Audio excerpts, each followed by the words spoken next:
Hey guys, welcome back. In a previous video, we took a look at the development of the germ theory of disease, and we looked at a couple of individuals that were important for our understanding of germ theory.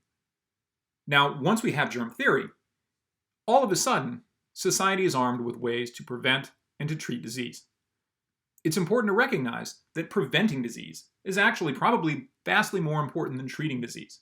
Public sanitation and better hygiene are probably responsible for a lot more lives saved than any particular disease treatment option. We're going to look in upcoming videos at public sanitation and sort of the history of how public sanitation was improved. Now, today though, we're going to look at antibiotics. Antibiotics are chemical substances that are designed to treat infectious disease. They work against living cellular agents, things like bacteria, things like fungus. And those antibiotics are the reason that we don't have to worry, at least that much, about diseases like bubonic plague. We live in a golden age of antibiotics. And ever since the 1940s, they've revolutionized the way that we think about infectious disease. They've revolutionized the way that we think about surgery and many other things. But one of the things that I want to do today is not only show you how antibiotics work, but also make you feel perhaps a little bit uneasy about our future with antibiotics. Because we're going to see that bacteria and fungi are rapidly evolving and developing antibiotic resistance. Many chemical agents can kill germs. But the problem is that most chemical agents that can kill germs also kill human cells. I mean, you could dump bleach on bacteria and it'll certainly kill the bacteria, but gargling with bleach is probably not a very effective way to treat disease. So what we'd like to do is to be able to develop antibiotics that specifically attack a bacterial or fungal agent and leave human cells alone. What you see here is what's known as a halo assay. Each one of the little discs is treated with a chemical. And what we look at is we drop them onto a lawn of bacteria, in other words, bacteria growing evenly on a petri dish, and we look for areas where the chemical has stopped or destroyed the bacteria. They aren't growing near a particular disc because the chemical on the disc is interfering with their growth. Now, if you see a disc that has a particularly large halo, that might be a particularly effective antibiotic. However, you only know this if you actually try it in mammals because, like I said, many of these chemicals are also going to be damaging to our cells.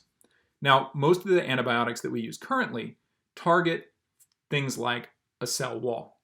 Our cells, as animal cells, don't have a cell wall, but bacterial cell walls, those could be a target of antibiotics. So something that specifically messes up the formation of a bacterial cell wall, that might be a wonderful antibiotic because it wouldn't hurt our cells.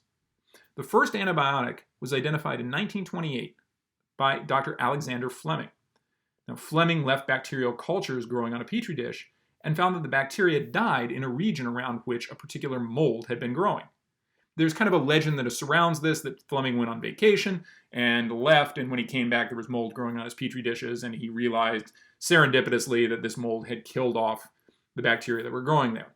That may or may not be entirely true, but it is true that Fleming was not exactly fastidious in the way that he kept his lab, and that there were certainly dirty petri dishes sitting around. Now, what is definitely true is that Fleming had the thoughtfulness to recognize that this was an interesting finding. Where he found the mold, Penicillium notatum, he recognized that bacterial growth had been stopped. And he realized that this mold was producing a chemical that was interfering with bacterial growth. Now, at the time, this wasn't exactly what he was interested in, and this was a finding that kind of got filed away. But in 1940, scientists at Oxford University, Ernest Chain and Howard Florey, managed to isolate the chemical that was causing the interference with bacteria, and they called it penicillin. After brief animal trials, the drug was rushed into wartime service in 1943 in North Africa to tremendous effect. Allied casualties were drastically reduced, and post-operative infections following surgery were drastically reduced. And this saved thousands upon thousands of lives during World War II. Fleming, Chain, and Foley were awarded the Nobel Prize in Medicine in 1945. The fact that this came so quickly after the development and isolation of penicillin tells you just how important it was.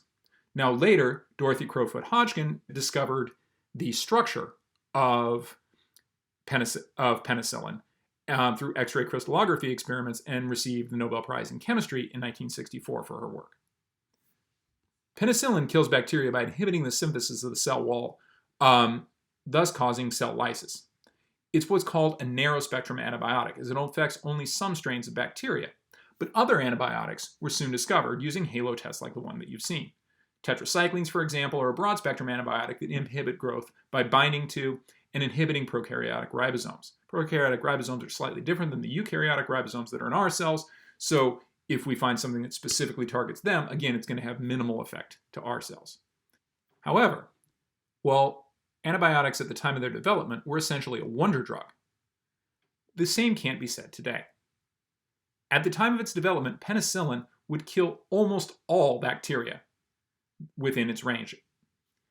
However, some bacteria contain genetic mutations that render them resistant to a particular type of antibiotic.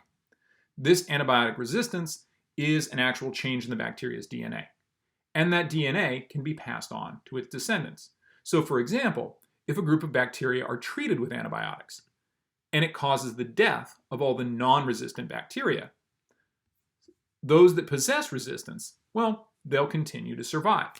Now, if you take antibiotics in a proper dose, your own immune system will deal with those bacteria and eliminate them, and you'll never see them again.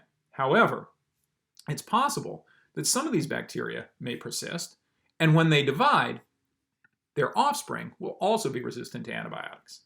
So if you stop taking antibiotics prior to the actual end of the course of medication, it may be that you tamp down an infection, but you don't completely eliminate it. And what you've actually done is carried out artificial selection and selected for antibiotic-resistant bacteria. Over years and years, this process has continued, and more bacteria are resistant to antibiotics. In fact, penicillin today is almost never prescribed simply because it's not effective. The bacteria that are alive on Earth today, well, they're alive because they're resistant to penicillin. Moreover, bacterial antibiotic resistance doesn't have to simply be passed from one bacterium to its offspring. It can also be transferred what we call laterally. So, for example, viruses can grab hold of the antibiotic resistance genes and transfer them to other bacteria in a process called transduction. Bacteria can conjugate, a version of mating in which they exchange genetic material, and one bacterium might pick up antibiotic resistance from another non-related bacterium. And they can also take in genetic information through what's called transformation, where the cell basically allows genetic material inside of it. So these genes for antibiotic resistance in bacteria can be spread both to descendants of a particular bacterium, but they can also be spread more widely and even to other species. And this problem is continuing to grow larger and larger. For example, in this graph, the CDC shows the percent of strep infections that are resistant to the antibiotic erythromycin. In 2010, only about 8% of invasive strep infections were resistant to erythromycin. Only 7 years later, we're talking about a threefold increase, up to 23%. Now, this has been the case for a variety of other types of antibiotic and a variety of other types of bacteria. We're seeing the same trend again and again and again. So antibiotic resistance is growing simply because of the artificial selection that we're carrying out. And another problem is the fact that the new types of antibiotics that we're finding are decreasing. It's becoming harder and harder to find new types of antibiotics that will target different things in bacteria. So just as bacteria are becoming more resistant, we're finding fewer and fewer antibiotics to fight them. Now, this brings up the possibility that we very much may be at the end of what we call the golden age of antibiotics. In fact, today, there is something like 2.8 million cases per year of antibiotic-resistant infection. And those result in around 35,000 deaths per year in the US alone as of 2019. In fact, estimates are that by 2050, there may be up to 10 million deaths per year globally because of reduced effectiveness of antibiotics. We could be going back to a world in which minor scrapes could lead to deadly infections, in which things like the bubonic plague might not simply be able to be treated. I hope this has given you some insight into why antibiotics are important and why the overuse of antibiotics is discouraged. This is why in the United States, antibiotics are only available with a doctor's prescription. If you take antibiotics, things to kill cellular agents, bacteria, fungus, and stuff, when you have a viral infection, you're doing nothing to quell the infection. You're merely killing off non-resistant bacteria, and you're helping spread resistant bacteria. You're selecting for resistant bacteria. In the same way, by choosing to buy food that's produced with massive use of antibiotics in farm settings, we could be increasing the spread of antibiotic-resistant bacteria in those settings as well. So the choices that we make can influence the speed of the development of antibiotic-resistant bacteria. And I hope that you see that this is a potentially important issue and one that has consequences for us all. I'll talk to you soon. Take care.